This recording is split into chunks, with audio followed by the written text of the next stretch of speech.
Hello everyone, कैसे आप सब। मेरा नाम प्रखर श्रीवास्तव है और मैं लेक्चर नंबर 4 लेके आया हूँ आपका यूनिट 9 को लेके। ठीक है, जिसमें हम कंप्यूटर्स पढ़ रहे हैं। कंप्यूटर हमने कुछ ज़्यादा ही डेप्थ में पढ़ लिया मुझे भी लग रहा है, बट ठीक है यार, कोई दिक्कत नहीं है। ये कुछ ऐसी यूनिट्स हैं जहाँ से अगर सवाल आया ना तो आपको बनना ही चाहिए, क्योंकि ये जेनेरिक सवाल होते हैं। ठीक है, हो सकता है मध्य प्रदेश की हिस्ट्री से कोई सवाल आया, वो किसी से ना बने, बट हो सकता है इससे कोई सवाल आया तो कुछ लोगों से बने, कुछ से ना बने।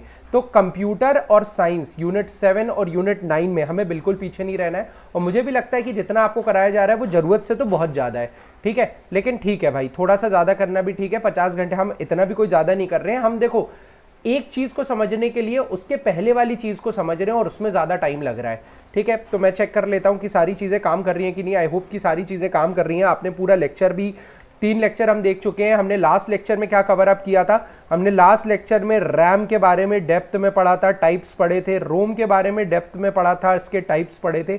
और आज हम कहाँ से चालू करने वाले हैं कि कितने प्रकार के टाइम होते हैं। अरे सर, टाइम क्या होता है? देखो, बहुत प्रकार के टाइम होते हैं। आप जितनी देर में क्लिक कर रहे हो, क्लिक करने के बाद कितनी देर में मूवी चालू हो रही है, वो एक टाइम होता है। कितनी देर, देखो आपने जैसे ही क्लिक किया तो एक इंस्ट्रक्शन जाएगा हार्ड डिस्क को, बोल हार्ड डिस्क में पढ़ेगा कि कहां पर है, जहां पर भी होगी उसको निकालेगा। तो पहले पढ़ने का टाइम, फिर निकालने का टाइम, फिर रैम में आएगा, रैम में प्रोसेस होगा, उसका एक टाइम, और उसके बाद प्ले होगा। तो ये बहुत सारे टाइम होते हैं। हमें उन टाइम के बारे, डिफरेंट टाइम्स के बारे में पढ़ना है और वहां से हम चालू करेंगे। मान लो एक लाइन का कुछ आ गया तो हमें पीछे नहीं रहना है। ठीक है, लाइट भी आ गई भाई, चलो बढ़िया। चलिए स्टार्ट करते हैं।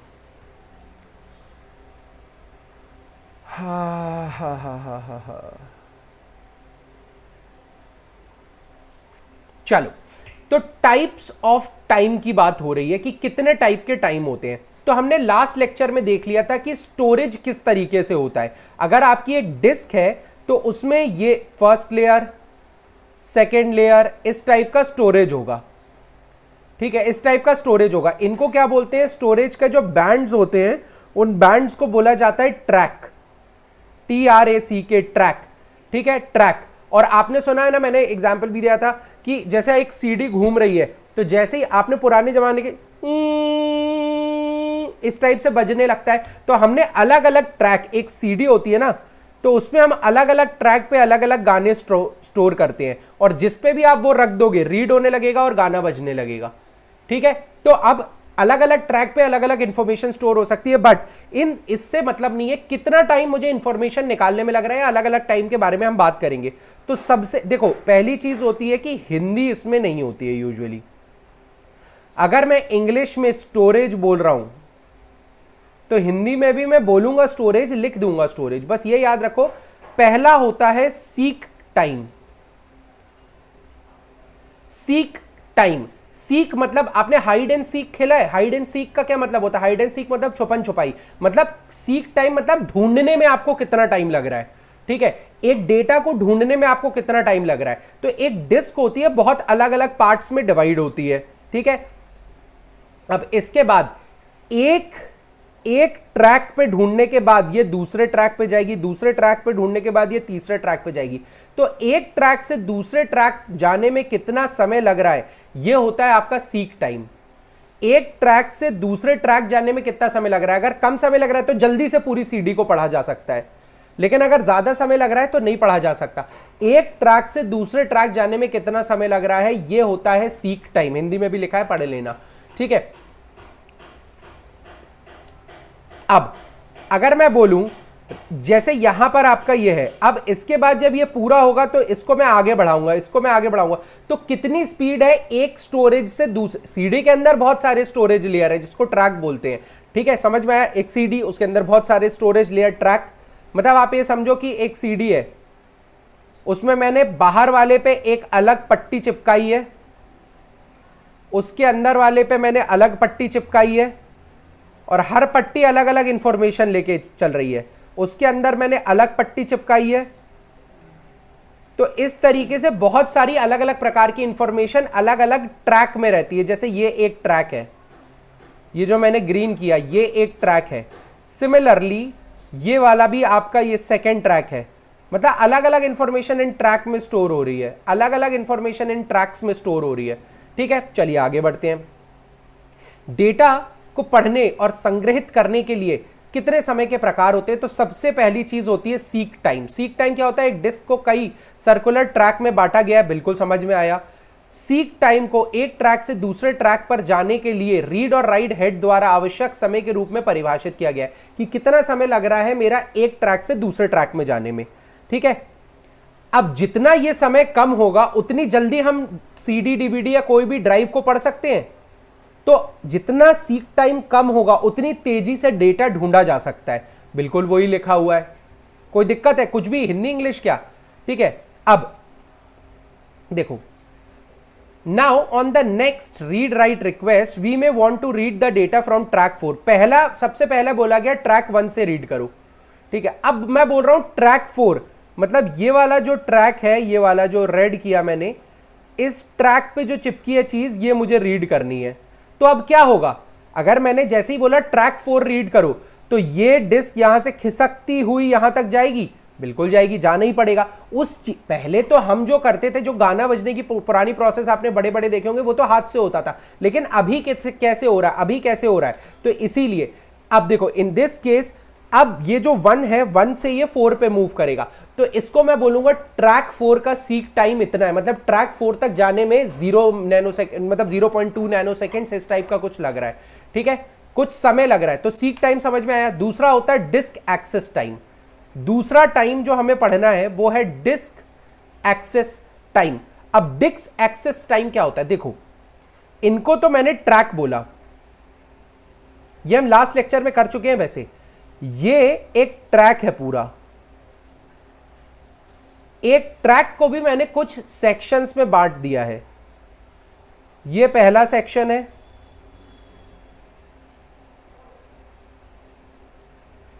ठीक है, ये दूसरा सेक्शन है, ठीक है, फिर ये तीसरा सेक्शन है और ये चौथा सेक्शन है। 4 सेक्शन में मैंने डिस्क को भी बांट दिया है। ठीक है, डिस्क को भी बांट दिया है, बस ये याद रखना। ठीक है, तो सबसे पहले ट्रैक क्या होता है? अलग अलग ट्रैक पे अलग अलग चीजें होती है और हर ट्रैक को भी मैं सेक्शंस में बांट सकता हूं।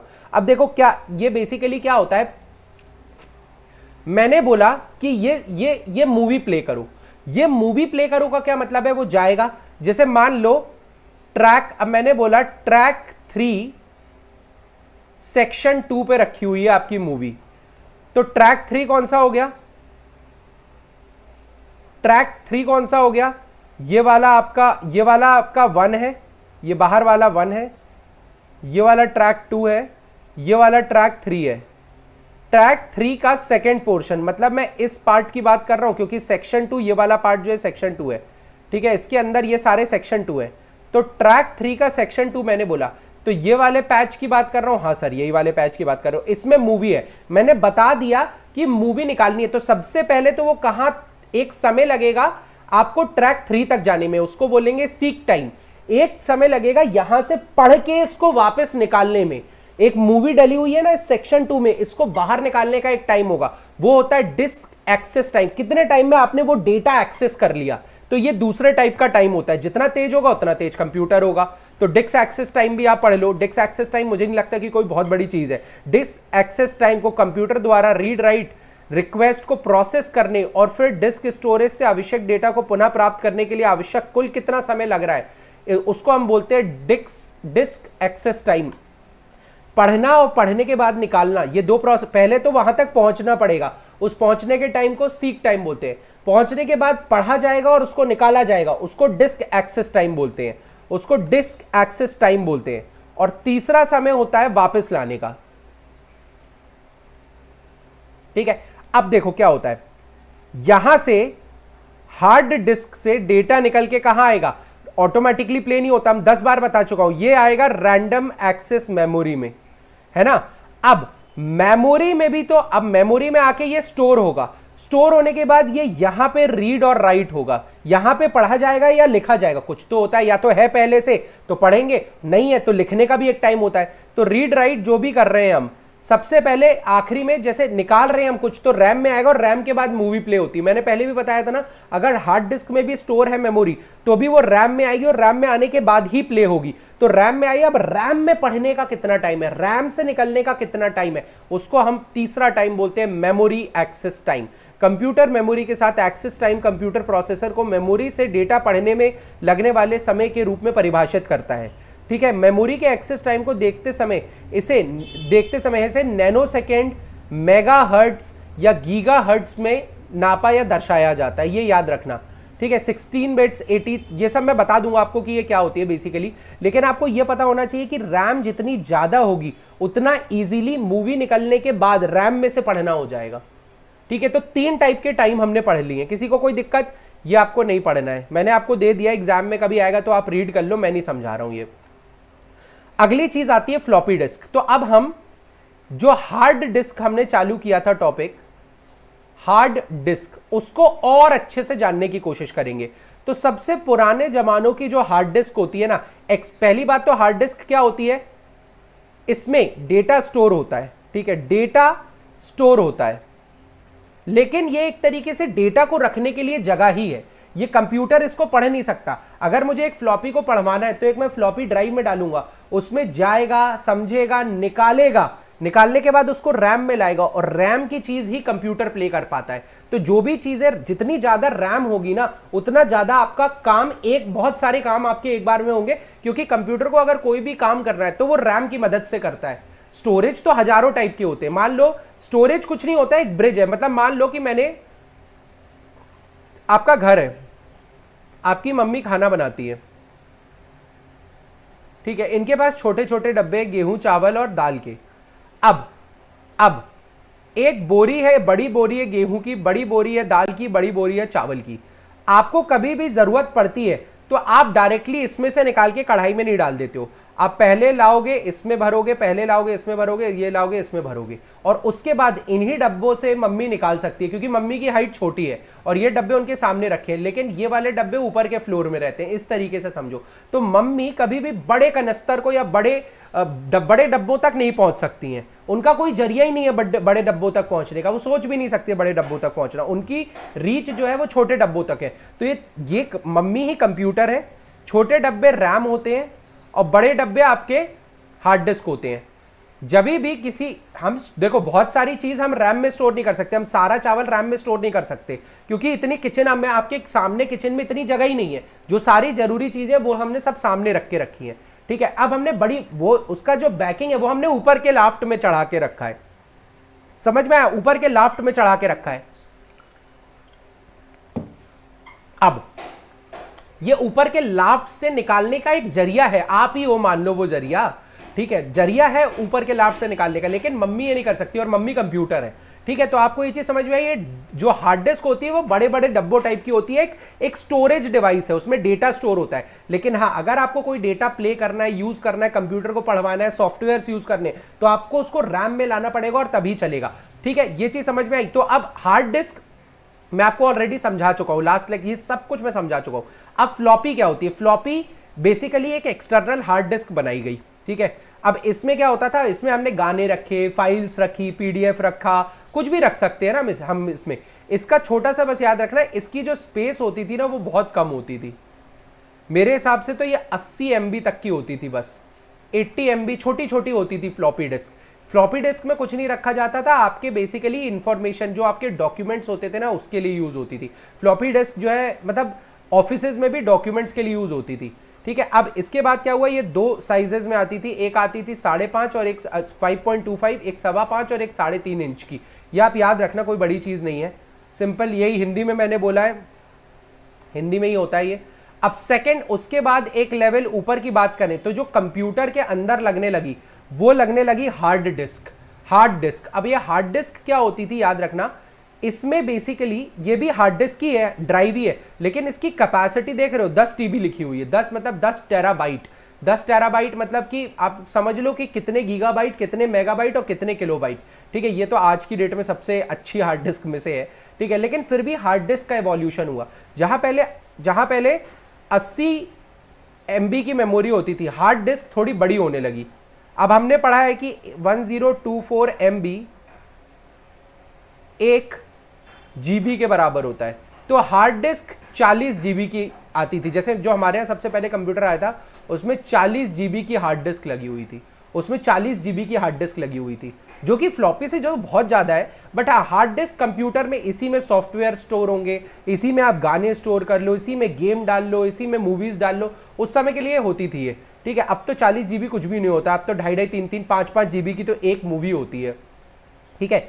लेकिन आपको ये समझना पड़ेगा हार्ड डिस्क भी कोई अलग चीज़ नहीं है। हार्ड डिस्क में क्या होता है, बेसिकली इस टाइप की प्लेट्स होती हैं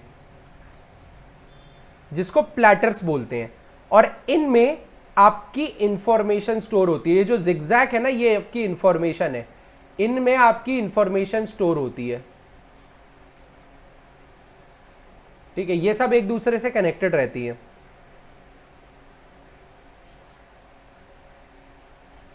ठीक है। इसको मैंने जैसे बोल दिया ट्रैक 1, इसको सेकंड वाले को बोल दिया ट्रैक 2, तो इस तरीके से नामकरण हो जाते हैं। और इस पूरे को मैं एक डब्बे में पैक कर देता हूं तो ये पूरा डब्बा दिखने लगता है हार्ड डिस्क टाइप का। कोई बड़ी चीज नहीं है इसमें। आपको बस याद रखना है कि हार्ड डिस्क एक तरीके का प्रॉपर जो एक्चुअली स्टोरेज डिवाइस है उसमें ही हार्ड डिस्क आती है आपकी, और इसमें प्लेट्स या प्लेटर्स के रूप में आपका जो डेटा है वो स्टोर होता है, ठीक है। अब देखो, हार्ड डिस्क में पावर की जरूरत नहीं होती है स्टोर करने के लिए, लेकिन अंदर डालने के लिए और बाहर निकालने के लिए पावर की जरूरत होती है। ये याद रखना। ये स्टोरेज डिवाइस है, आपके भी जो डब्बे कनस्तर ऊपर रखे हुए हैं वो रखे ही हुए हैं, उसमें कोई एनर्जी लग रही है नहीं, लेकिन जो आपके डब्बे हैं उनको ऊपर चढ़ाने और नीचे उतारने के लिए तो आपकी एनर्जी लगेगी। सिमिलरली हार्ड डिस्क में अंदर डेटा डालने या उससे डेटा निकालने के लिए एनर्जी की जरूरत लगती है। अदरवाइज हार्ड डिस्क में डेटा रखने के लिए कोई एनर्जी की जरूरत नहीं पड़ती है, ठीक है।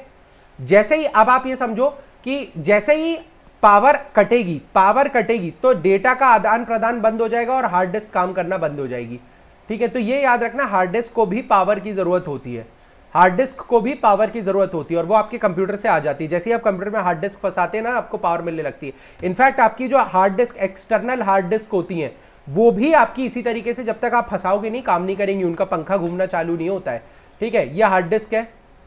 इसके बाद एक छोटा सा नया कॉन्सेप्ट आया था हार्ड डिस्क के बाद, सीडी रोम। सीडी रोम मतलब रीड ओनली मेमोरी। तो सबसे पहली चीज आपने ये सीडीज देखी होंगी, तो इनमें दो प्रकार की सीडी होती थी। पहली जिनमें मूवी है, आप ना मूवी डिलीट कर सकते हो, आप ना मूवी को हटा के कुछ और डाल सकते हो, तो उनको बोलते थे हम CD WORM. Write once read many, लिखोगे एक बार पढ़ोगे बार बार। तो आपने एक बार जो मूवी, जो भी डॉक्यूमेंट है, जो भी चीज है उस सीडी में डाल दी, आप उसको डिलीट या नया नहीं कर सकते। ये पहली टाइप की सीडी आना चालू हुई। सेकेंड टाइप की सीडी आई, CD renewable disk, rewritable multiple times. मतलब आप डालो निकालो फिर डालो। आपने याद होगा आपको, आप में से पता नहीं शायद आप लोगों को याद हो कि नहीं, बर्न करके एक प्रोसेस होती थी, सीडी बर्न। सीडी बर्न क्या होता था, बेसिकली हम सीडी डालते थे, उसमें कुछ डेटा डालना होता था, तो उस पर डेटा रखते थे और उसको बर्न करते थे। बर्न करने का एक्चुअल में ही मतलब यह था कि हीट की वजह से वो सीडी का जो डेटा है ना, जो डेटा उसमें है वो हम निकाल लेते थे, सीडी खाली हो जाती थी और हम उसमें और मटेरियल भर देते थे, ठीक है। एक्चुअली में वो प्रोसेस यही थी, हीट को यूज करने वाली।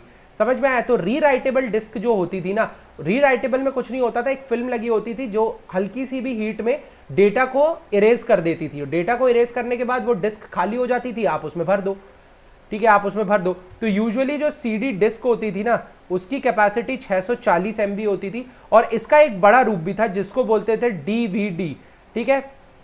डीवीडी वर्सेटाइल, क्या बोलते थे, डीवीडी का फुल फॉर्म क्या होता है यार?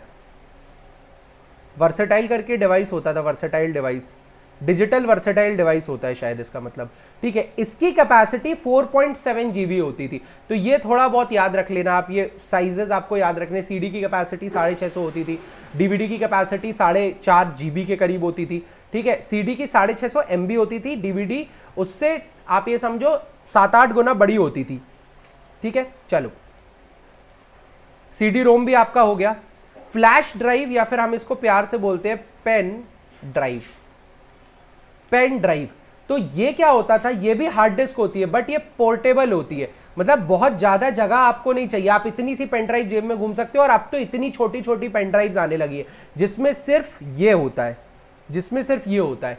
तो अब तो इतनी छोटी छोटी पेन ड्राइव्स आने लगी हैं। पेन ड्राइव्स का बेसिकली क्या मतलब होता है, जैसे ही आप इसको फंसाओगे अंदर, तो ये एक तरीके की हार्ड डिस्क है, इसको पावर मिलना चालू हो गई, पावर मिलना चालू हो गई तो इसमें से आप रीड कर सकते हो, राइट कर सकते हो। मतलब आप इसमें से डेटा डिलीट करके नया डाल सकते हो और जो डेटा है उसको कॉपी पेस्ट भी कर सकते हो अपने पास। तो फ्लैश ड्राइव्स या पेन ड्राइव्स कुछ भी नहीं थी, ये बेसिकली पोर्टेबल कर दिया। हम पहले डिवाइसेस तो पहले से आ रहे थे, बट इसको छोटा करना था। सीडी इतनी बड़ी बड़ी होती थी, पतले साइज की होती थी, टूट जाती थी। तो pen drive was a revolution. अब मेन चीज बात करते हैं जो काम की है, ये सब तो हार्ड डिस्क था, ये सब तो आपको पता होगा। अब बात करते हैं कैश मेमोरी की। तो देखो कैश मेमोरी क्या होता है समझना। आपने बोला, आपने सिंपल सी बात बोली, ये तीन ये कर दो, ठीक है। अब जो एकदम रीसेंट, एक तो आपका देखो रोम होता है, ये आपको पता है रोम काय के लिए यूज होता है, जो चीजें जैसे टाइम हो गया, कैलेंडर हो गया, इनके लिए।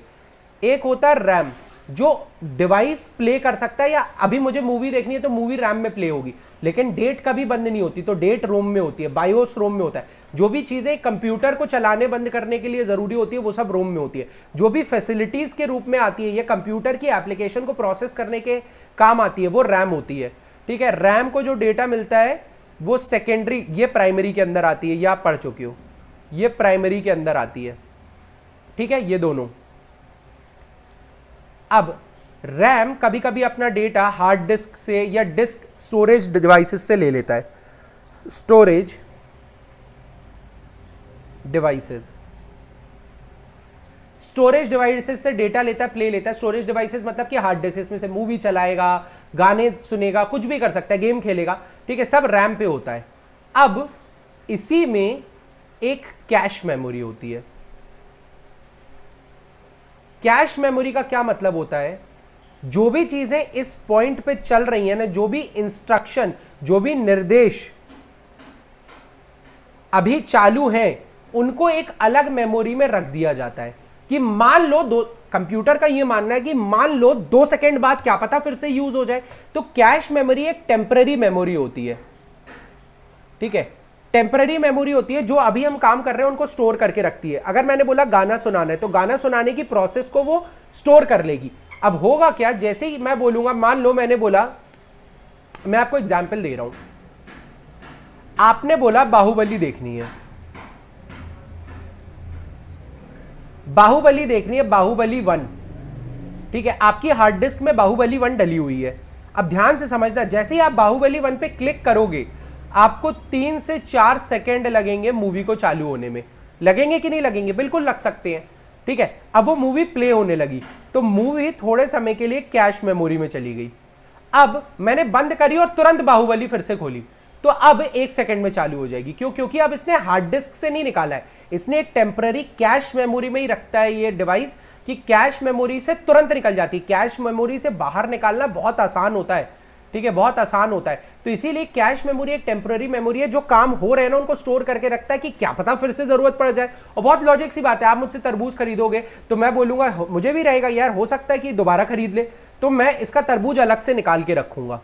मैं आपका एक फ्रूट वाला फिक्स्ड है, आप रोज उससे फ्रूट लेने जाते हो, तो वो आप जाते हो, आप बोलोगे, वो पैक करेगा, तो उससे बेटर क्या है कि वो पहले से पैक करके रख ले।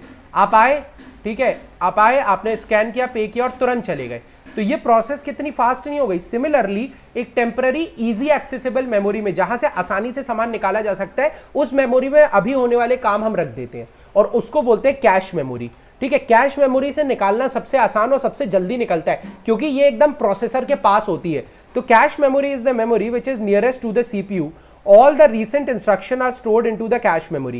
The cache memory is attached for storing the input which is given by the user and which is necessary for the CPU to perform the task. But the capacity of the cache memory is too low. बहुत कम होती है cache memory की capacity. अब देखो, cache memory अगर बढ़िया होती तो आप सारा डेटा कैश मेमोरी में नहीं लगते कि जल्दी जल्दी चले मेरा कंप्यूटर, लेकिन कैश मेमोरी में थोड़ा सा ही डेटा होता है, याद रखना, ठीक है। अब कैश मेमोरी जो हमारी प्राइमरी मेमोरी होती है, रैम और रोम, उससे और हार्ड डिस्क के कंपैरिजन में बहुत कम डेटा होता है, ठीक है, याद रखना, बहुत कम डेटा होता है। समझ में आया? तो ये याद रख लो, जो रेगुलरली होने वाली चीज होती है ना वो हम कैश मेमोरी में रखने की कोशिश करते हैं। अब मैं कंप्यूटर खोलता हूं और सबसे पहले कंप्यूटर खुलने के बाद रिफ्रेश होना जरूरी है, तो ये रिफ्रेश की जो प्रोसेस है ना ये ऑटोमेटिकली कैश मेमोरी में रहती है, कैश मेमोरी में रहती है। समझ में आया? कोई दिक्कत? चलो आगे बढ़ते हैं।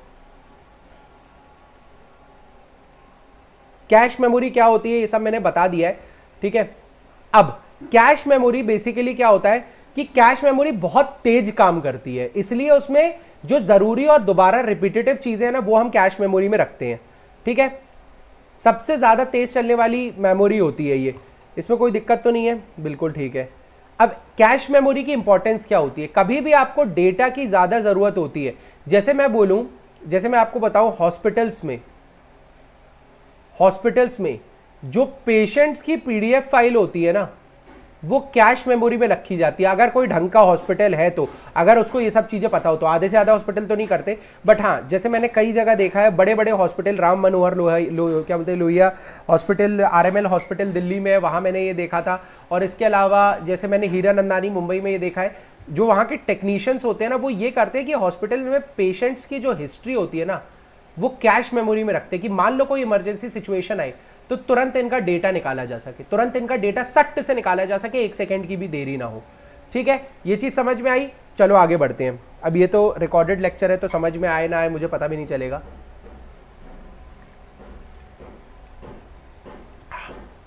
ठीक है, आपको कैश मेमोरी का मतलब समझ में आ गया ना। कैश मेमोरी का बेसिकली क्या महत्व होता है कि ये जल्दी प्रोसेस करती है, लेकिन इसका क्या लॉस है कि ये बहुत कम होती है। और देखो बेसिकली 100 नैनोसेकंड, 700, जैसे अगर मैं कैश मेमोरी की बात करूं, कैश मेमोरी से 100 नैनोसेकंड्स में से चीजें, 100 नैनोसेकंड समझ रहे हो कितना कम टाइम होता है, इतने टाइम में चीजें निकाली जा सकती है। लेकिन मेन मेमोरी या फिर प्राइमरी और सेकेंडरी मेमोरी जो आपकी होती है ना, रैम, रोम, हार्ड डिस्क, उससे कम से कम 700 नैनोसेकंड्स लगते हैं निकालने में। तो इसीलिए जो इंपॉर्टेंट इंफॉर्मेशन होती है ना वो कैश मेमोरी में रखी जाती है।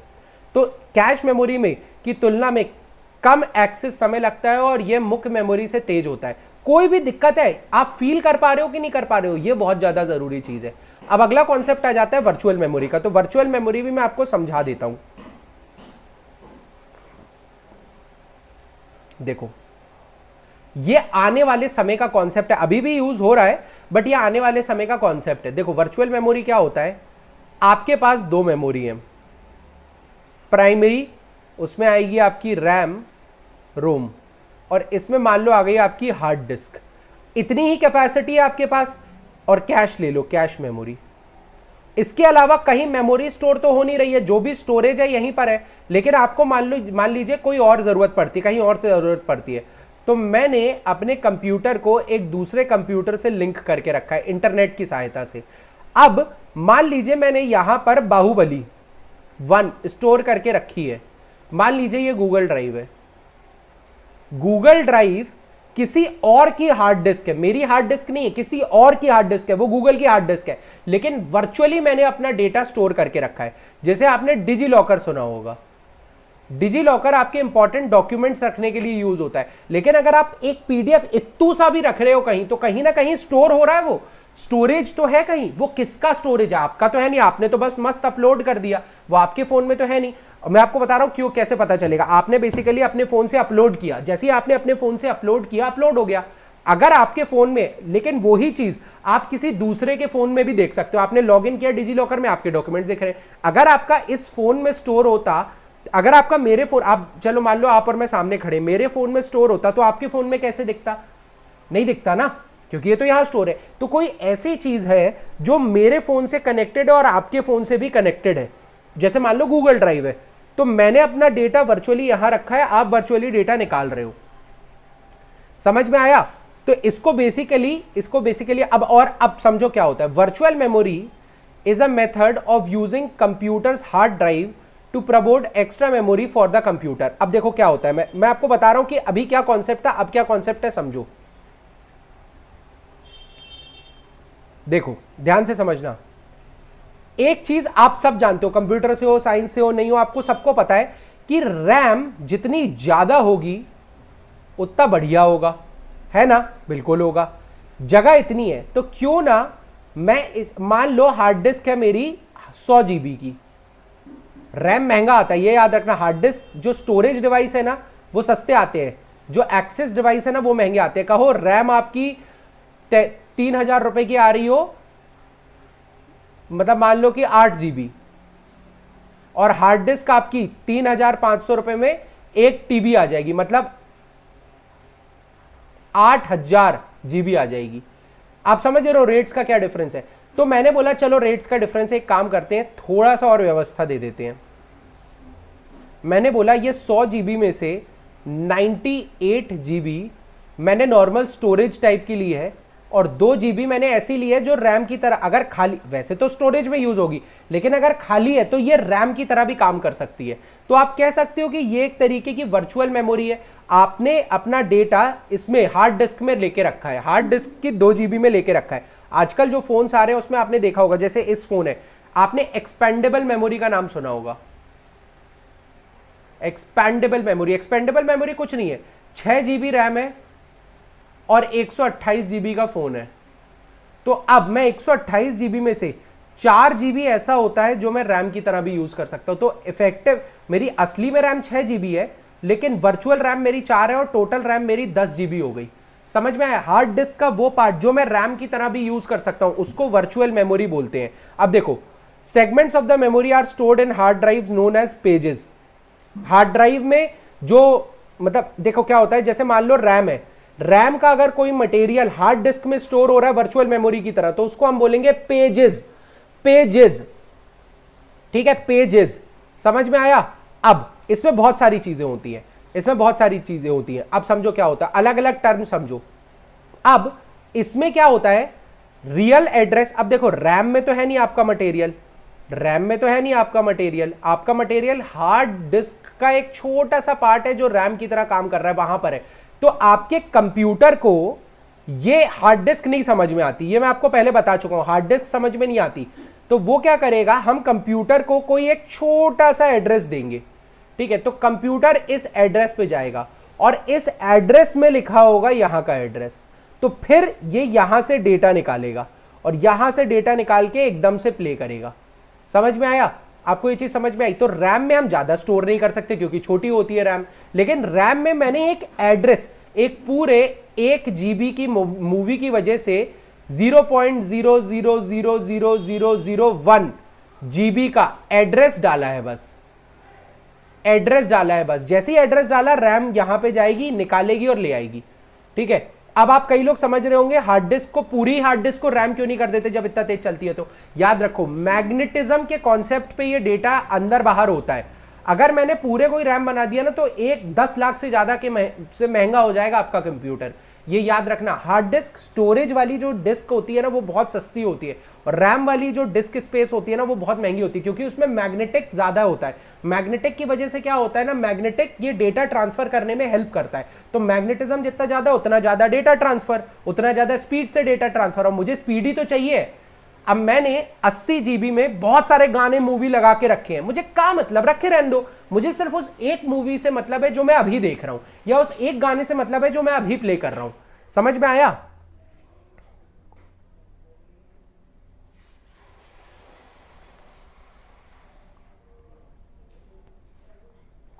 चलो, ये चीज समझ में आई। तो वर्चुअल मेमोरी का मतलब आपको समझ में आया, हार्ड डिस्क का वो पार्ट जो हम रैम की तरह यूज कर रहे हैं। अब हार्ड डिस्क का वो पार्ट जो हम रैम की तरह यूज कर रहे हैं, उसमें जो स्टोरेज होता है ना, अब ये नाम रट लो, उसको हम बोलते हैं पेजेस के रूप में स्टोर होता है ये पेजेस। अब सिंपल सी बात है, अगर मैं क्या करूंगा, अब मुझे जैसे ही मूवी देखनी है तो मैं यहां से निकाल के यहां लेके आऊंगा, यहां लेके जो आऊंगा ना उसकी प्रोसेस को मैं बोलता हूं पेजिंग या स्वैपिंग। अब स्वैपिंग का क्या मतलब है, मान लो कोई चीज यहां चल रही होगी जो अभी काम की नहीं होगी, वो यहां से यहां चली जाएगी और यहां वाली चीज यहां आ जाएगी, क्योंकि कंप्यूटर तो सिर्फ जो रैम में है वही प्ले करेगा। इससे प्रोसेस फास्ट हो जाती है, बस बाकी कुछ नहीं होता। वर्चुअल मेमोरी मतलब कि रैम मेन मेमोरी में नहीं है, ये सेकेंडरी मेमोरी में, लेकिन ऐसा आपको लगेगा कि ये मेन मेमोरी में, ठीक है। वर्चुअल मेमोरी एड्रेस का एक वैकल्पिक सेट है। निर्देश और डेटा को स्टोर करने के लिए प्रोग्राम वास्तविक पदों की बजाय इन आभासी पदों पर उपयोग किया जाता है। वर्चुअल एड्रेस को रियल एड्रेस में बदलने की प्रक्रिया को मैपिंग कहा जाता है। मैपिंग कहा जाता है, और वर्चुअल पेज को डिस्क से मेन मेमोरी में कॉपी करने को पेजिंग या स्वैपिंग कहा जाता है। तो ये तीनों चीजें आपको पता होनी चाहिए। अब डेटा कितने टाइप से निकाला जा सकता है? 3 टाइप से निकाला जा सकता है, सीक्वेंशियल, इंडेक्स सीक्वेंसिंग और डायरेक्ट एक्सेस। सीक्वेंशियल का क्या मतलब होता है? मान लो यहां पर है, ठीक है, अब हमारा क्या हो गया ना, एक्चुअली हम बहुत ज्यादा पीछे चल रहे हैं, मतलब थोड़ा सा स्लो चल रहे हैं, इसलिए मैं ये अब जल्दी जल्दी कराऊंगा। आपको कोई डाउट हो तो आप पूछ लेना। देखो अब कुछ ऐसा होगा, जैसे ही मैंने बोला मेरा डेटा यहाँ है, मैंने बोला ढूंढना चालू करो, तो पहले यहाँ पे पढ़ा जाएगा, फिर यहाँ पढ़ा जाएगा, फिर यहाँ पढ़ा जाएगा, फिर यहाँ पढ़ा जाएगा, फिर यहाँ पढ़ा जाएगा, और जैसे ही यहाँ पढ़ा जाएगा मुझे बता दिया जाएगा 6th ब्लॉक में आपका डेटा है, और ये आपका डेटा है, ठीक है। लेकिन आपको नहीं लगता ये फालतू की बहुत लंबी प्रोसेस है? ऐसा कुछ होता कि डायरेक्टली में 6th में चला जाता तो कितना बढ़िया हो जाता, है ना। ये होती है प्रोसेस जब एड्रेस स्टोर नहीं होते थे, एड्रेस होता ही नहीं था, कुछ कोई एड्रेस नहीं है, ठीक है। आपको मैंने बोला कि एक गाना बजाओ, तो पूरी हार्ड डिस्क को पढ़ा जाएगा, और तब जाके जब वो 6th नंबर पे मिलेगा तो वो गाना प्ले होगा, इसलिए धीरे चलते थे कंप्यूटर। आज की डेट में क्या होता है, ये डिस्क से पहले एक एड्रेस बुक होती है, ठीक है। गाना हो सकता है 10 MB का हो, लेकिन जो आपका एड्रेस होता है, मैंने बताया ना 0.0000001 MB का होगा। तो मैंने छोटी डिस्क में एड्रेस स्टोर करके रखे हैं। जैसे ही मैंने बोला कि एक गाना बजाओ, तो यहां पर क्या होगा, यहां पर सीक्वेंशियल चलेगा, लेकिन ये छोटी मेमोरी है। जैसे ही पता चला इसमें है तो डायरेक्टली 6th पे जाएगा और गाना बजा देगा। समझ में आया? तो सीक्वेंशियल होता है एक के बाद एक के बाद एक के बाद एक ढूंढना, लेकिन आपका डायरेक्ट एक्सेस मतलब होता है सीधे उसी पॉइंट पे जाना। लेकिन इनके बीच में भी एक नई प्रोसेस आई थी, वो मैं आपको बता दूंगा कौन सी। बट आप ये चीज समझो, फॉर एग्जाम्पल मैंने बोला कि एक गाना बजाओ, आपने वो टेप देखे, टेप जो टेप रिकॉर्डर्स आते थे, उसमें अगर मुझे कोई गाना ढूंढना है ना, तो मैं फॉरवर्ड करता रहूं, प्ले किया, अभी नहीं आया, अभी नहीं आया, अभी नहीं आया। तो ये होती है बेसिकली आपकी सीक्वेंशियल प्रोसेस है, सीक्वेंशियल प्रोसेस है, ठीक है। अब जैसे मैं लड़कों का बताता हूं, लड़के बहुत ज्यादा, कोई मूवी आएगी, मान लो कोई मूवी आई मर्डर। अब भाई मर्डर में लड़कों को कुछ स्पेसिफिक सीन्स देखने होते हैं, ठीक है। हाँ शर्म क्या भाई, क्या दिक्कत है? सही सही तो है, क्या आप गलत बोल रहे हैं सर? तो अब देखो मर्डर में आपको कुछ स्पेसिफिक सीन्स देखने हैं, तो आप क्या करोगे, फॉरवर्ड कर करके देखोगे कहां पर वो सीन आ रहा है। ये हो गई सीक्वेंशियल एक्सेस।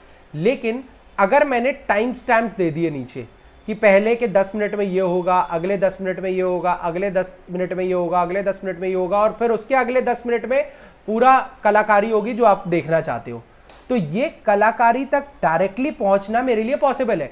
मेरे को पता है, मैंने नीचे पढ़ा, पढ़ने का जो टाइम है वो सीक्वेंस वाइज ही होगा, पहला, दूसरा, तीसरा, चौथा, पांचवा। अच्छा 5वें में मेरे काम की चीज है, तो डायरेक्टली आप कुछ नहीं करोगे, उस सीधे 40 पे जाओगे, स्क्रॉल करते हो, कट से यहां दबा दोगे, तो जैसे ही कट से दबाओगे आपका डायरेक्टली सीन मिल जाएगा आपको।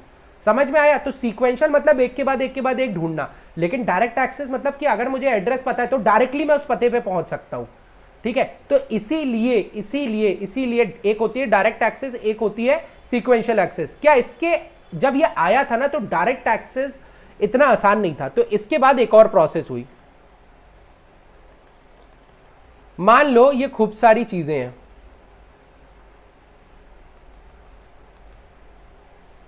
मान लो ये खूब सारी चीजें हैं। सीक्वेंशियल में क्या होगा, आपका डेटा यहां से रीड होना चालू होगा। मुझे मान लो कि ये वाला पार्ट चाहिए, मान लो इस जगह पे एक मूवी है, जब यहां पे आएगा रीड करेगा तब उसको पता चल जाएगा कि हाँ, जब मान लो इसका नंबर 19 है, तो 19 नंबर पे मूवी रखी हुई है, 19 नंबर पे मूवी रखी हुई है। बिल्कुल सही बात है भाई, मैंने बोला था बाहुबली, हिंदी में बाहुबली देखनी है मुझे, तो हिंदी की बाहुबली 19 नंबर पे स्टोर है, इसको बोलते हैं सीक्वेंशियल सर्च। अब मैंने क्या किया,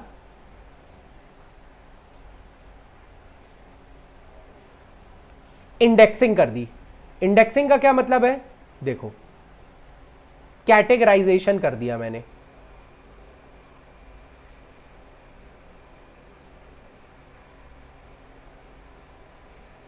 ये कैटेगराइजेशन कर दिया मैंने। कैटेगराइजेशन का क्या मतलब है, लाल शो करता है हिंदी, तो अगर मैंने बोला हिंदी बाहुबली, तो एक काम करो, पूरा ढूंढने की जरूरत ही नहीं है। यहां पे क्या हुआ, पूरी हिंदी ढूंढी, ठीक है, पूरी हिंदी ढूंढी, पूरी मान लो कि ये लाल वाला हिंदी है,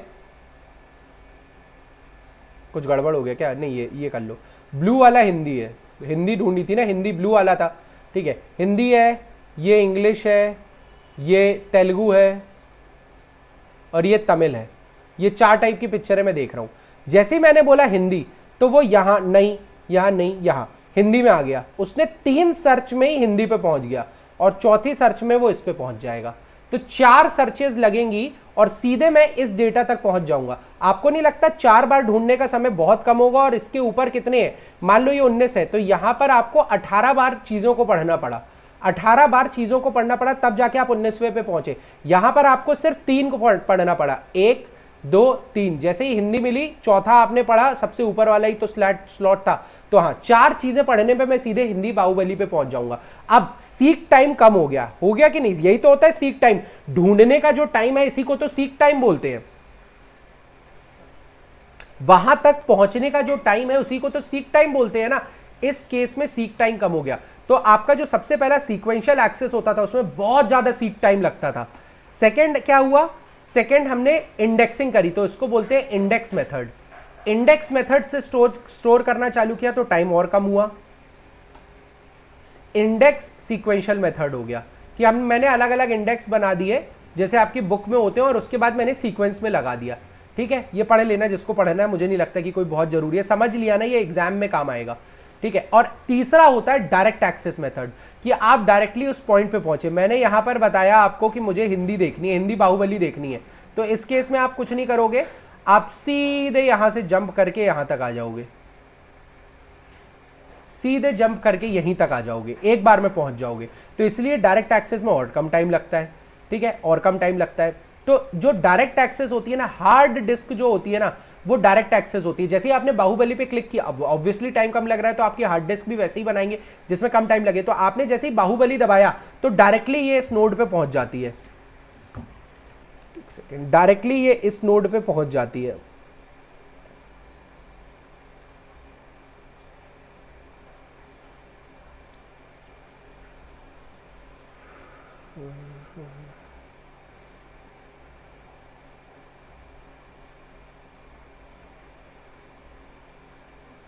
एक सेकंड रुकिएगा, मैं बता दूंगा आपको, मैं कुछ ज़रूरी काम कर लूँ।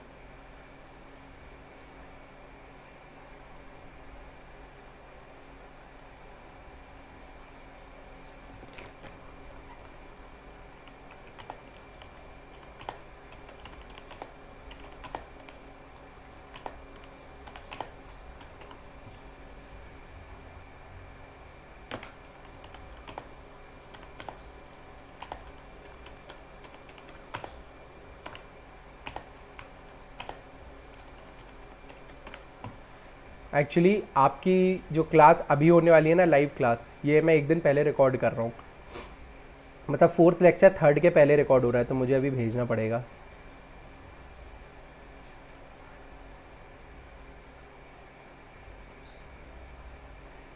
चलिए, हो गया। मैंने आपकी क्लास इसलिए डिले की है ताकि मैं ये कंप्यूटर, ये वाला जो 4th पार्ट है वो पूरा कर सकूँ। ठीक है, चलिए, तो ये चीज समझ में आई। तो हार्ड डिस्क एक तरीके की डायरेक्ट एक्सेस मेमोरी होती है। जैसे ही मैंने बोला बाहुबली, तो डायरेक्टली हार्ड डिस्क की एक पर्टिकुलर लोकेशन पे जाएगा और प्ले कर देगा। समझ में आया? तो यहां पर पूरा कॉन्सेप्ट खत्म होता है इसका।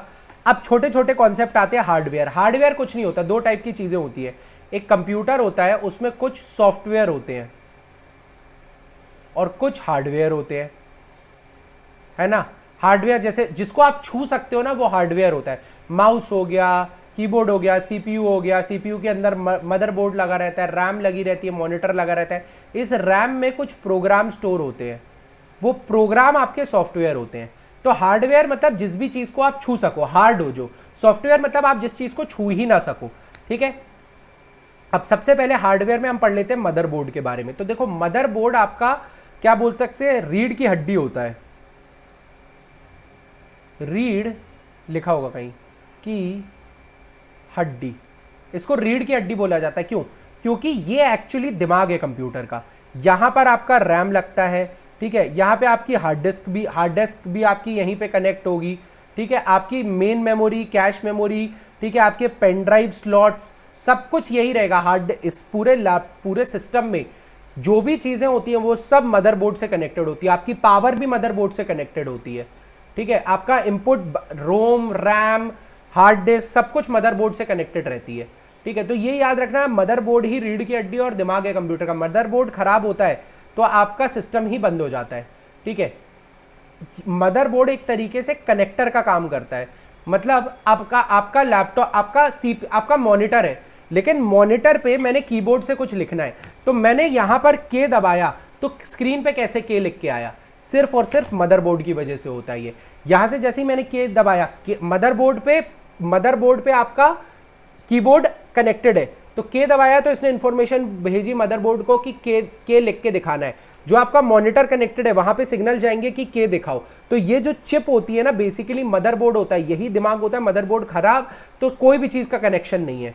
मैंने के दबाया तो मुझे स्क्रीन पे नहीं दिखेगा, आपने पावर बटन दबाई तो आपका वो चालू नहीं होगा। ऐसी बहुत सारी चीजें होती है। तो मदरबोर्ड बेसिकली दिमाग या रीढ़ की हड्डी होता है, जहां पे सब कुछ होता है, sound card, video card, hard drive, RAM, ROM, drives, कुछ भी होगा ना आपका वो अंदर मदरबोर्ड में ही होगा, ठीक है। तो ये देखो, आपका जो बायोस होता है, बायोस किस में स्टोर होता है, रोम। रोम भी आपकी किस में होती है, मदरबोर्ड से कनेक्टेड रहती है, ठीक है। रैम का सॉकेट होता है, रोम का सॉकेट होता है, कैशे मेमोरी का एक सॉकेट होता है, ठीक है, मदरबोर्ड में। उसके बाद आपका हार्ड डिस्क लगाने की जगह होती है, ठीक है। उसके बाद पावर कनेक्टर्स लगाने की जगह होती है। इनपुट और आउटपुट पोर्ट्स होते हैं, जैसे स्पीकर जो हो गया, स्पीकर लगाना है आपको या फिर माइक लगाना है, तो जो गोले ओले या फिर पेनड्राइव के स्लॉट्स होते हैं ना, वो सब मदरबोर्ड का हिस्सा होते हैं, वो सब मदरबोर्ड का हिस्सा होते हैं। तो मदरबोर्ड ही एक्चुअली दिमाग है, ठीक है। अब बात करते हैं सॉफ्टवेयर की। तो 3 टाइप के सॉफ्टवेयर होते हैं। एक होते हैं जो सिस्टम को चलाने के काम आते हैं, जैसे ऑपरेटिंग सिस्टम, ओएस जो हो गया, या फिर मैक ओएस हो गया, ठीक है, मैक का आईओएस हो गया, ठीक है, या फिर विंडोज हो गया। विंडोज कोई एप्लीकेशन नहीं चला रहे, पूरा कंप्यूटर चला रहे हैं।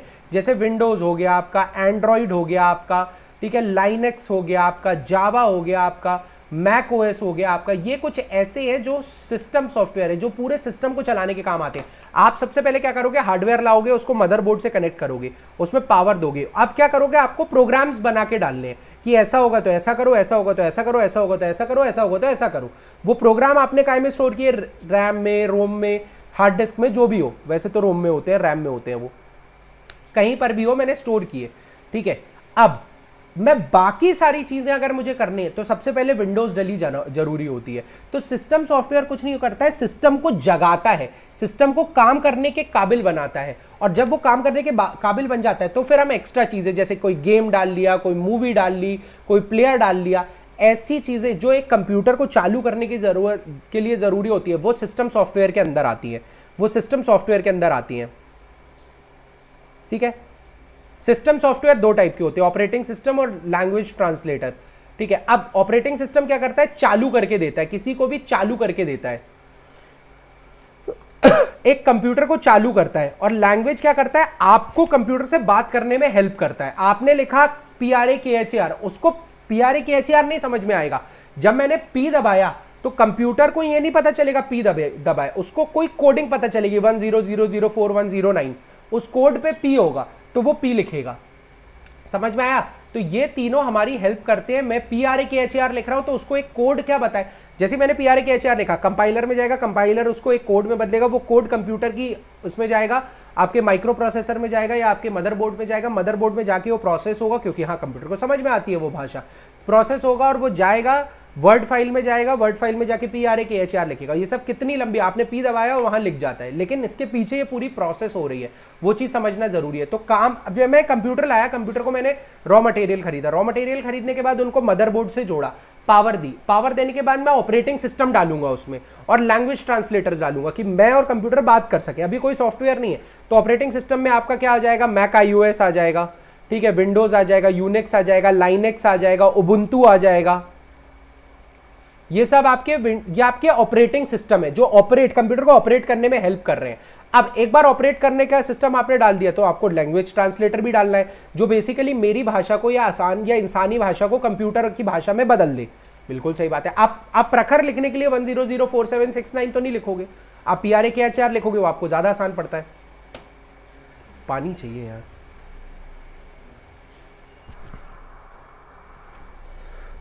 चलो ठीक है, समझ में आया। तो एक ऑपरेटिंग सिस्टम या ओएस कंप्यूटर का हार्ड ड्राइव पर स्थापित सॉफ्टवेयर है जो कंप्यूटर हार्डवेयर को कंप्यूटर सॉफ्टवेयर के साथ संचार और संचालन करने में सक्षम बनाता है। कंप्यूटर ऑपरेटिंग सिस्टम के बिना कंप्यूटर और सॉफ्टवेयर के प्रोग्राम बेकार है। ऑपरेटिंग सिस्टम ही नहीं है तो चलाओगे कहां से?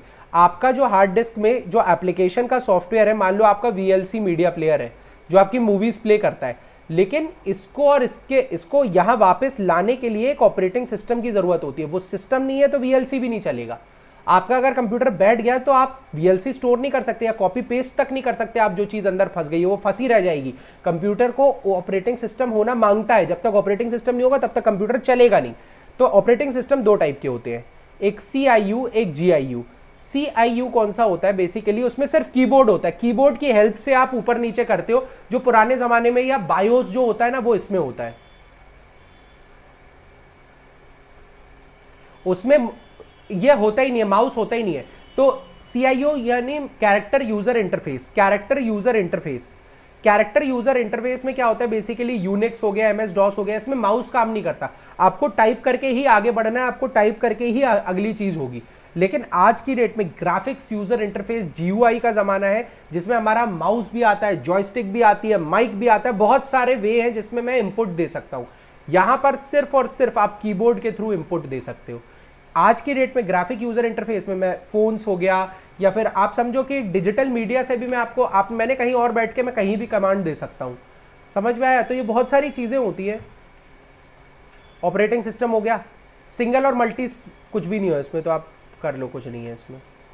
लैंग्वेज ट्रांसलेटर्स क्या होते हैं? अब सबसे पहले आपको पता होना चाहिए क्या काम करते हैं। ये बेसिकली कंप्यूटर निर्देशों को तभी समझ सकते हैं जब वे अपनी भाषा से मशीनी भाषा में लिखे जाते हैं। इसलिए किसी अन्य भाषा में लिखे गए प्रोग्राम का मशीनी भाषा में अनुवाद किया जाना चाहिए। वह सॉफ्टवेयर जो भिन्न भाषाओं को निर्देशों का अनुवाद करते हैं उनको हम संकलनकर्ता, दुभाषियों और कोंडा तरक या फिर आप कह लो कंपाइलर, इंटरप्रेटर और असेंबलर। ये हिंदी में नाम काम के होते नहीं है। आपको भी इंग्लिश नाम ही याद है, मैं अगली बार से इंग्लिश नामों को ही हिंदी में लिखना चालू कर दूंगा फिर से। कंपाइलर, इंटरप्रेटर और असेंबलर। कंपाइलर क्या काम करता है समझो। एक मिनट में पानी ले ही आऊं यार।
और कभी ध्यान रखो मच्छरदानी है कि ना, मच्छरदानी अगर इसमें रहे टाइट में, कभी पैर मत रखना।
मस्त स्लिप हो गया भाई अभी। चलो कोई नहीं, ठीक है। तो कंप्यूटर कंपाइलर और इंटरप्रेटर्स में डिफरेंस पता करना है। अब कंपाइलर, इंटरप्रेटर, असेंबलर ये क्या होते हैं ये हमें पता करना है।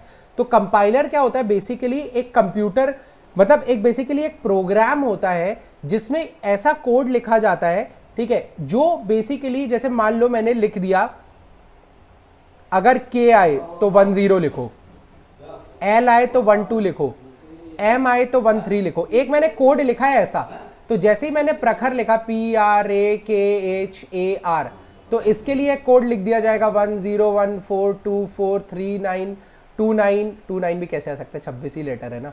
तो मान लो कि कुछ आ गया, मतलब मान लो कि 22 कुछ भी आ गया, 469 तो ये एक कोड आ जाएगा। तो मैं एक कोड लिख के रखता हूं जो मेरी नॉर्मल लैंग्वेज को इस लैंग्वेज में ट्रांसफॉर्म करता है, ठीक है, इस लैंग्वेज को इस लैंग्वेज में ट्रांसफॉर्म करता है। लेकिन यहां मैं लेटर बाय लेटर कन्वर्ट कर रहा हूं ना, ये कंपाइलर होता है। इंटरप्रेटर में लेटर बाय लेटर नहीं होता है, इंटरप्रेटर में लाइन बाय लाइन होता है। ये याद रखना है, एक लाइन होगी, फिर दूसरी लाइन होगी, फिर तीसरी लाइन होगी, फिर चौथी लाइन होगी। तो इसीलिए लेटर बाय लेटर में ज्यादा समय लगता है, इंटरप्रेटर में थोड़ा कम टाइम लगता है, यही है। अब असेंबलर क्या होता है, असेंबलर भी बेसिकली कुछ नहीं होता है। ये क्या करता है, an assembler is a program used to convert और translate program code by the humans to the machine code that can be understood by the computer. ये वही काम कर रहा है, ठीक है। असेंबलर कुछ नहीं कर रहा है, बेसिकली अरेंजमेंट्स करता है, वो बेसिकली अरेंजमेंट्स करता है, मान, ठीक है। अब इससे ज़्यादा डेप्थ में जाने की जरूरत नहीं है, लेक्चर भी बहुत लंबे हो गए। एप्लीकेशन प्रोग्राम्स तो आपको पता ही है, जनरल पर्पस होते हैं, जैसे कि MS ऑफिस है, कोई भी यूज़ कर सकता है। आप भी वर्ड फाइल यूज़ कर रहे हो, मैं भी यूज़ कर रहा हूँ, मीडिया प्लेयर्स हो गए, कोई भी मूवी देखने के लिए यूज़ हो रहा है। कुछ स्पेशल पर्पस होते हैं, जैसे कि ATM है। अब ATM का एक प्रोग्राम स्पेसिफिक ही होगा, उसको वो आपके काम का नहीं है।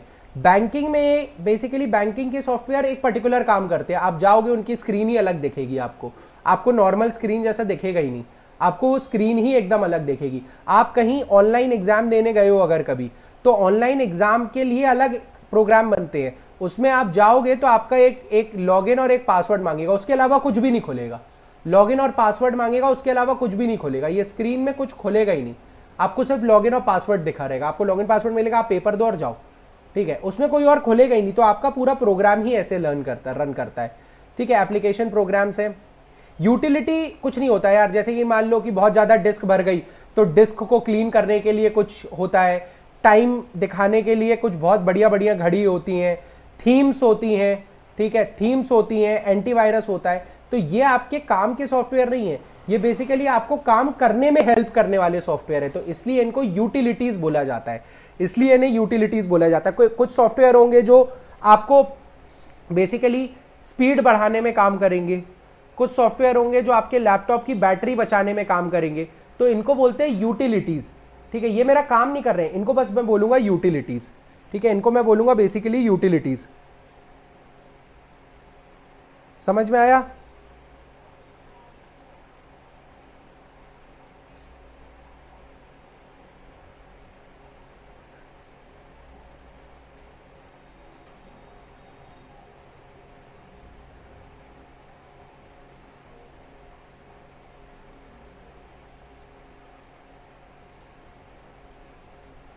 चलो ठीक है, चलो तो ये यूटिलिटीज का काम करते हैं। ये मेरे देखो 3 टाइप की चीजें होती हैं। सबसे पहली चीज होती है ऑपरेटिंग सिस्टम, जो मेरे कंप्यूटर को ही चलाने में काम करते हैं। दूसरा होता है एप्लीकेशन सॉफ्टवेयर, कोई भी चीज जो मुझे चलानी है मेरे काम की, मान लो वर्ड फाइल हो गई, मूवीज के लिए कोई प्लेयर हो गए, मान लो कि कोई मुझे सॉफ्टवेयर यूज करना है, मैं कोई डिजाइनिंग कर रहा हूं तो डिजाइन सॉफ्टवेयर हो गए। तीसरी चीज होती है यूटिलिटीज। यूटिलिटीज क्या करती हैं, मेरे एप्लीकेशन सॉफ्टवेयर को चलवाने में मेरी हेल्प करती हैं। जैसे मतलब मान लीजिए कि कोई धीमा चल रहा है कंप्यूटर, तो कोई एक ऐसा होगा जो टेम्पररी फाइल्स को डिलीट करता जाएगा, एक यूटिलिटी फंक्शन ऐसा होगा जो मेरी टेम्पररी फाइल्स को डिलीट करता जाएगा, मेरी स्पीड बढ़ाता जाएगा। कुछ ऐसे होंगे जो प्रोग्राम नहीं चल रहे हैं उनको बंद कर देगा वो। अब देखो आपने 50 प्रोग्राम खोले, वो चालू है, लेकिन उनमें से आप काम 2 पे कर रहे हो, तो वो जो 35 प्रोग्राम होंगे जो किसी काम के नहीं होंगे, उस प्रोग्राम को वो पावर देना बंद कर देगा, क्योंकि अभी तो ये चल नहीं रहे हैं। तो इसी वजह से क्या होगा, आपकी बैटरी बैकअप बढ़ जाएगा। तो कुछ सॉफ्टवेयर्स होंगे जो आपका बैटरी बैकअप बढ़ाएंगे, बहुत सारी चीजें होती है, लेकिन ये मेन काम नहीं होता कंप्यूटर का। मेन काम को करने में जो हेल्प करते हैं वो होती है आपकी यूटिलिटीज। ये एक कंप्यूटर का फाइनली स्ट्रक्चर होता है। स्क्रीन होती है, कीबोर्ड होता है, ठीक है, यहाँ पे आपका सीपीयू होता है, प्राइमरी मेमोरी में 2 चीज़ें स्टोर होती हैं। आपका ऑपरेटिंग सिस्टम जो विंडोज़ होता है वो आपका प्राइमरी मेमोरी में रैम के अंदर स्टोर होता है, क्योंकि आपको रैम वो चीज़ होती है जो चल रही है। ऑपरेटिंग सिस्टम तो हमेशा ही चल रहा है ना भाई, विंडोज़ तो हमेशा ही चल रही है, तभी तो बाकी चीज़ें काम कर पा रही है। विंडो अगर बैठ जाएगी तो क्या आप कोई मूवी गाना कुछ देख पाओगे? नहीं, ऑपरेटिंग सिस्टम तो सबसे पहले चलता है इसमें, ठीक है। और प्रोग्राम्स जो भी आप चला रहे हो वो भी आपके रैम में ही चलते हैं, ठीक है। अब इसके अंदर 2-3 यूनिट्स आती हैं, कंट्रोल यूनिट आती है, control facility, arithmetic, logic unit, memory वाली चीज़, ये सब हमने सबसे पहले देख लिया था। सेकेंडरी स्टोरेज होता है आपका हार्ड डिस्क, वार्ड डिस्क हो गया, बहुत सारी चीज़ें। तो डेटा इनपुट आउटपुट, ये डायग्राम बेसिकली याद रखना काम आएगा। और यहाँ के साथ हमारा चौथा लेक्चर कंप्यूटर का खत्म होता है। बहुत सारे अलग कोर्सेज हैं, हमारे फुल कोर्स अवेलेबल है, ठीक है। अब इसकी प्राइस 18,000 हो गई है। इसमें आपको 500 घंटे के लाइव लेक्चर्स इसी तरीके के मिलेंगे, यूनिट 1 से लेके यूनिट 10 तक। मेंस के कुछ टॉपिक्स कराए जाएंगे, प्लस आपके घर पे 14 बुक्स भी डिलीवर होंगी। और ये सब पतली पतली नहीं होंगी, ये 200-200 पेजेस की होंगी। इसके बाहर आपको यूजुअली करने की जरूरत नहीं है। प्लस आपको डेली का 10 से 15 पन्नों का एक समरी दी जाएगी, और ये समरी के बाहर आपको कुछ भी नहीं करना है। इससे पूरा करंट अफेयर्स हो जाएगा। इसमें एमपी और नेशनल दोनों कवर्ड है। इस 18,000 से बेहतर कोर्स आपको मार्केट में नहीं